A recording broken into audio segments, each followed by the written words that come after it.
comment est-ce qu'on sait ce qu'on sait? Je veux dire, vraiment, au-delà de l'intuition, des opinions, il y a bien des méthodes rigoureuses, non? Eh bien, aujourd'hui, on va justement soulever le rideau et explorer les deux grandes approches qui façonnent notre compréhension du monde. Alors, voilà le plan. On va commencer par les bases de la recherche, puis on va plonger dans les deux approches majeures, on découvrira les grandes idées qui se cachent derrière, et enfin, on verra comment tout ça fonctionne ensemble. Ok, alors plongeons dans cette première partie. On a tous des opinions, des intuitions, un feeling quoi. Mais comment on passe de la simple croyance personnelle à une preuve qu'on peut vérifier?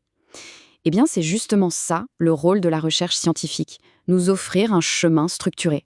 En général, le processus scientifique suit ces 7 grandes étapes. C'est une sorte de feuille de route pour la découverte. On part d'une question, on explore, on collecte des infos.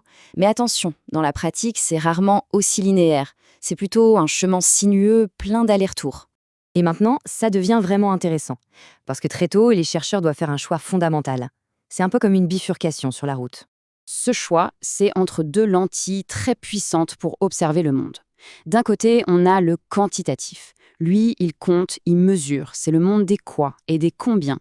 De l'autre côté, le qualitatif. Lui, il explore le sens, le contexte. C'est le monde des comment et des pourquoi.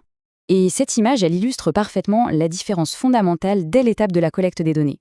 Le chercheur quantitatif, il va compter combien de personnes prennent la glace gratuite. Le qualitatif, lui, il va demander ce que ça leur a fait de la recevoir. L'un a un chiffre, l'autre une histoire. Donc, le type de question qu'un chercheur se pose détermine la lentille qu'il doit utiliser. Combien d'heures de sommeil en moins? C'est une question pour la lentille quantitative. Comment on vit ce manque de sommeil? Ça, c'est pour la lentille qualitative. Regardons un autre exemple.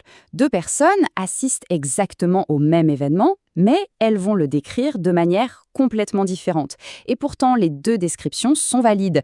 Pour l'une, c'est un chiffre, une distance. Pour l'autre, c'est de la poésie en mouvement.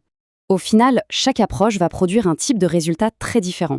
L'une cherche à dessiner un portrait général, objectif, avec des chiffres et des statistiques. L'autre cherche à peindre un tableau riche et détaillé de l'expérience humaine, avec des récits et des émotions. Passons maintenant à la question du pourquoi. Pourquoi ces choix? Qu'est-ce qui se cache derrière? Il faut bien comprendre que ce n'est pas juste une histoire d'outils, c'est bien plus profond. Choisir sa méthode, c'est en quelque sorte révéler sa vision du monde. Le premier concept, c'est l'ontologie. C'est un mot un peu barbare pour une question assez simple en fait. La réalité, c'est quoi? Est-ce qu'il y en a une seule, objective, qui existe en dehors de nous? Et juste après, on a l'épistémologie.